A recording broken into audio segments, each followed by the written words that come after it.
So, just like how video games aren't necessarily for everybody, everybody has their particular wants and preferences and stuff like that. I do believe it's the same thing with music too. Music isn't for everybody. That's why they have so many genres: rap, blues, country, Bangladesh, stuff like that. So recently, I've been playing Kirby Air Riders, and in case you guys don't know a lot about me, I absolutely love Kirby, and I absolutely love the song Gourmet Race. And oh my God, it had a banger in Kirby Air Riders. So it actually made me want to go over some of the older gourmet races that's in existence. Because if you guys have ever seen my Kingdom Hearts video, every game had a different version of Dearly Beloved, as how Gourmet Race has a different version in every game as well. So we're gonna go over a couple of them, most of them that I could find. There's some like offshoots and one-offs that I probably am not going to talk about, but I'll hit most of the main series. So, and then I know from the last video, it's been a while since I've done this. I know a lot of people introduce themselves right away, but I figured you guys want to get into the action as soon as possible. But if you guys do care to know who I am, my name is The Generation All. Thank you for tuning into this video, and let's get to it. So the first one we have here is from Kirby Star Allies, and with this list, besides the very last one, there's no particular order. It's like, number 10, number 9, number 8. I like all these versions for different reasons. So the Gourmet Race from Kirby Star Allies is probably one of my favorite of all time, just because it actually is the first version I've ever heard of. And so, especially with how Gourmet Race was designed back then versus future iterations of it, as far as the game mode goes, it's really hype. You're racing against DDD, you're trying to eat all this food. The mechanics are very, again, you move to the left, you go up, you go zigzag, you're trying not to hit spikes or anything like that. It's actually really, really fun. And so, with this being like the first iteration that I had, it has a special place in my heart. I will never really forget what it did for me in that sense. So that's why overall, like, this is one of the best ones for me. It's still very basic, but it's definitely a lot of nostalgia. So this next version, for a bit, when I first listened to it, because I never actually played Kirby's Dream Land 3, I was like, okay, let's see where it's going. The tone shift did throw me off a little bit, but I think that's what adds to it, especially with it being on a handheld. I believe this was what it was for the Game Boy. But with it actually having it slightly, I think it was a couple semitones, or maybe it's a full octave. I can't tell, at least with these headphones, at least. But it being, a couple octaves up, let's just say that, it just adds kind of like a spookier nature to it, if that makes sense. And if you guys know me, I'm a big fan of always changing, tonal shifts to kind of add a different vibe, different feel when I do like my DJ stuff and all that. But this one, I feel like it really fits, especially for kind of like the overall aspect of the game, the art direction, I guess you could say.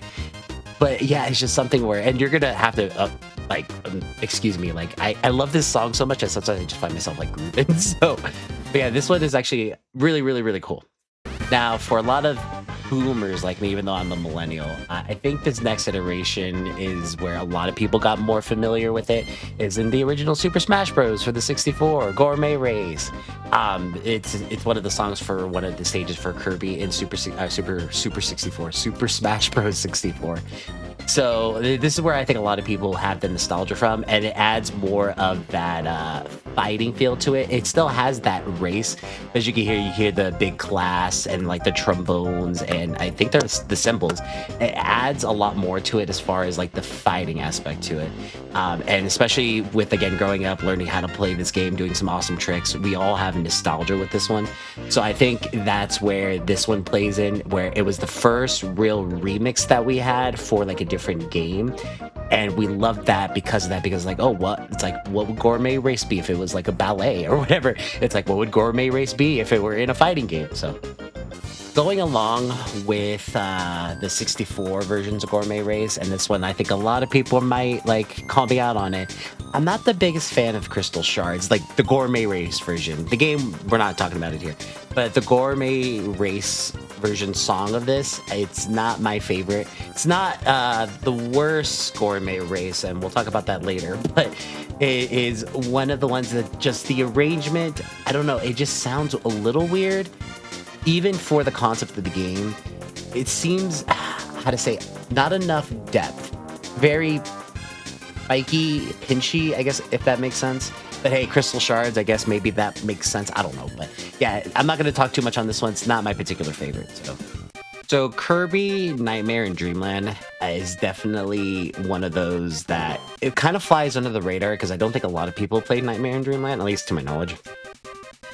But this one again, it still keeps the basic concept of Gourmet Race, as all these songs do. But again, with the concept of Nightmare in Dreamland, you could add kind of almost like Kirby 3, early in this video, kind of adds some of the minors and a little bit more of the creepiness to it, and then the big cymbals of the trombone to add it to just make it a little bit creepier, a little bit more worldly than just like, oh, you're not necessarily racing. You might be trying to get away from something. And I think that's like a fantastic concept for it. So, and I think this is what everybody was getting excited for, the predecessor to Kirby Air Riders, which is Kirby Air Ride. This one, you could tell as when we get to Air Riders a little bit later, this bass song of Gourmet Race in this one had a lot of inspiration for that version, and they just expanded on it, which is fantastic. Very orchestral, but still glamorous, up in the air, really, really getting the vibes set up, because you might be racing, you might actually be doing the Gourmet Race, you might be doing, some of the trials or whatever. But I think this song, with the expansion of it, especially with the cymbals and then the violins parts of it is able to ship-shape to like what exact mode it's being played on, if that makes sense. So love this version as well. And I think, again, we had this bass version to get to the future when it came to Kirby Air Riders. Okay, so I feel like some people might get mad at me for this one as well. I really am not the biggest fan of Gourmet Race on Brawl. And I get what they were going for, because Brawl, especially now seeing it from, afar at this point, hindsight's 2020, Brawl was meant to like pick up the pace for the game, make it faster, make it smoother, make it raw. So making this more of a heavy metal concept makes perfect sense for the game. I'm just not the biggest fan. I don't even say like I wouldn't like a heavy metal rock version of it. I just don't think this arrangement does it for me. Now, again, am I going to go out and make my own arrangement? I don't know, maybe if you pay me, but see, apparently even my own camera just didn't like the fact that I just like Broad literally just stopped recording. So, but yes, again, I'm not saying it's bad. I understand a lot of people love this version. It's just not for me. I think if the arrangement could have been a little bit better. It's still a banger, I can respect it. I personally don't like it, so. Okay, now this is where we're kind of getting into like remakes and stuff, because it's funny. The Super Smash Bros. Ultimate Gourmet Race is just, again, a updated or refreshed version of the 64 version. And then same thing, the Wii U version is just a more cleaner version of the Brawl version. So with Superstar Ultra, I did still include it because technically if you look at the score, they have a couple of different lines as far as like instrument goes. I swear that sounded like farts. But the arrangement is a tad bit different. So I decided to include Superstar Ultra, even though, again, a lot of these games now going forward, they're either going to be like refreshes or high quality versions of Gourmet Race from the past. But this one is still a banger. I'm a fan of Superstar, so maybe that's why I included Superstar Ultra. I don't know. But I still think that this is a banger. It's a good example of everything. So, yeah. So this one, again, it makes the list. It makes the list. So Epic Yarn, it's weird. This is where we start getting into very, again, situational songs, if that makes sense. And like this, with kind of like the kind of Russian like back and forth, and then with the little horn here, it kind of makes sense for Epic Yarn as far as like the Epic Yarn and the craftsmanship art style coming forward. It kind of makes sense to kind of bring down the bare bones, not add the big trombones, not add the violins or anything like that. It makes it simpler and it works for this game. Now, with this one, I don't love it, but I don't hate it. It's more like I know of its existence. I think the concept is cool for the game. But yeah, that's exactly what it is. The song was made for the game, which is cool or not. It depends on how you feel. Because I do believe like songs made for games can be cool as long as it's done right. Kind of, again, with Brawl, if it had been done a little bit differently, I think that song would have been fantastic. But that's kind of how I feel with Epic Yarn's Gourmet Race. So now we have one of my favorite ones. I would say this last stretch is probably a couple of my favorite ones. This is Kirby's Return to Dreamland's version of Gourmet Race. and it's just so melodic. Like, it does take away a little bit of that ferocity when it comes to like, oh, Gourmet Race, I gotta go, go, go. But it has a quiet intensity of it. Like, even to the point I feel like I need to add a quiet intensity just doing this video now. I guess this is also a little bit of bias. So with my musical background, I used to play guitar and I used to play violin. And I used to be a part of an orchestra. So the fact that this one's a little bit more heavy with the violin, I'm a little biased. I will admit that. So, but this one still sounds fantastic. Like, again, it's just such a quiet intensity. Again, not necessarily that you're racing for something, but you're definitely moving with a purpose, if that makes sense. So yeah, one of my favorite versions. I'm a little bit biased in this one. Makes sense. So, but yeah, Kirby's Return to Dreamland is amazing. Okay, so Kirby Triple Deluxe's version. Best way to describe it, this almost got into I was almost gonna make a dishonorable mentions section on there, but this one got me in the sense of that, even though it's still not my favorite, as long as I see the concept of the theme, I'm good. So when I see the concept of this theme is like, you're just traveling, you go in Arkansas or you're backpacking through Europe and you see just some guys like on the corner, literally with a harmonica, they have like a string and a broom or whatever. And you go to them, you say, hey, play Gourmet Race. And this is the version I imagine that they're playing. So the concept's there. There's a little, sharps and flats.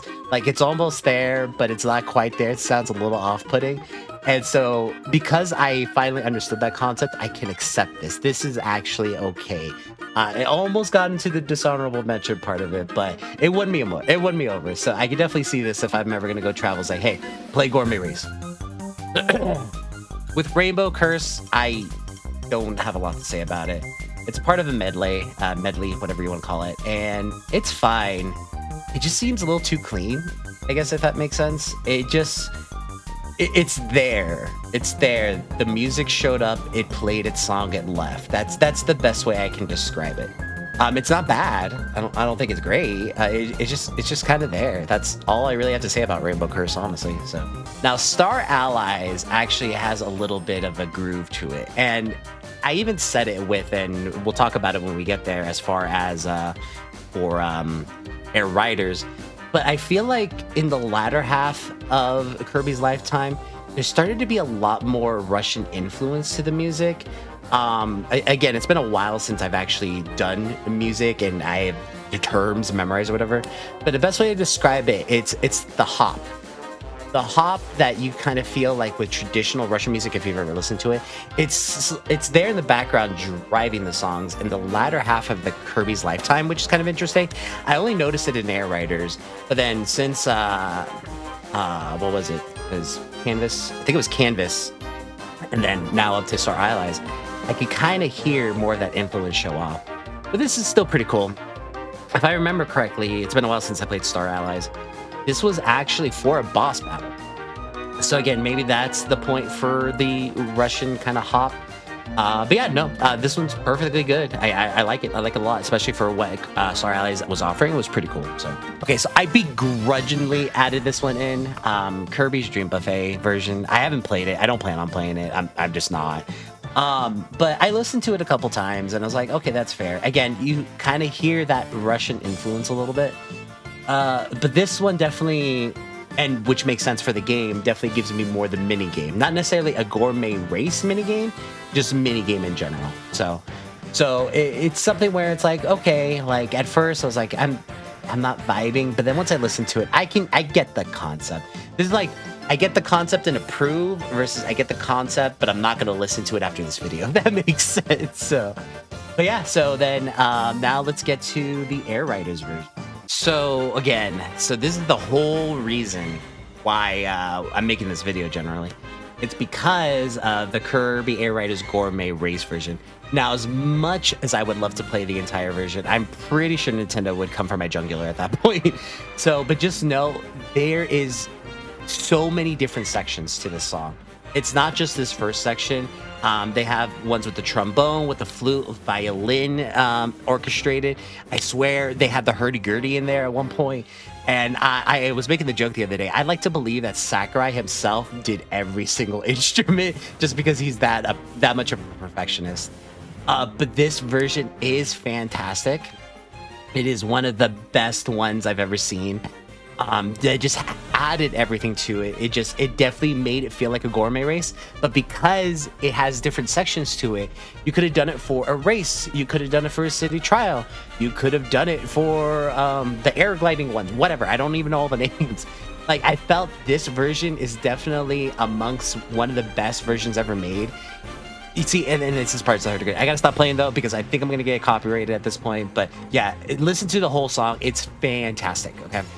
Cool. And I know you guys are wondering why the video's still going. And I think if you guys know me for long enough, you know my favorite version of Gourmet Race. And we were talking about that. Is just saying, hey, this is where we're at. So let me just go ahead and just play it. Just play it. Give me a second. So yeah, it was Canvas. Canvas was my favorite version. No, it's not. Canvas is the one I hate. I hate the least. I hate the most. I don't like the arrangement. I don't like how it sounds. I don't like the art that they were going for.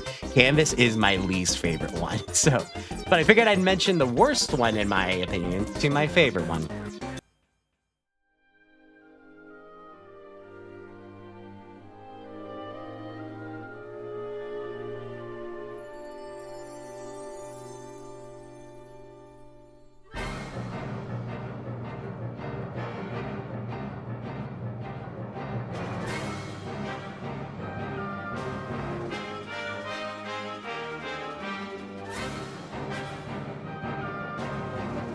There is so much going on for Gourmet Race for Smash Brothers Melee. Whether it be the jump from 64-bit to what we got for the GameCube, whether it be the addition of new characters, the way the Fountain of Dreams looked on a GameCube, actually playing with your friends and all the new mechanics you could do, and how this really, even though, again, Smash Bros. Walked so Melee could run, that Gourmet Race version of Smash Bros. Walked so Melee's versions of, or I guess, one more time. Gourmet Race in Smash Bros. Walked so Gourmet Race and Melee could run. It keeps the concept. It has such a great grand orchestral for a fighting game. It's fantastic. And especially with like the little flute interlude in there, it is just the best version of Gourmet Race. And I bet some of you saw that coming, some of you did not see that coming. So, oh man, it still gets me every time I listen to it. Just like, it makes me want to go play Melee. I still have my GameCube. Literally makes me want to hook it up. As hard as it would be to set up on this setup here, it really does make me want to do that. So, but anyways, guys, thank you for coming down this little rabbit hole with me. I figured it'd be fun, and it just made me realize that I really don't like Canvas's Gourmet Race version. Really, really don't. So, all right, thanks for tuning in, guys. This has been The Generation All. We'll catch you guys later.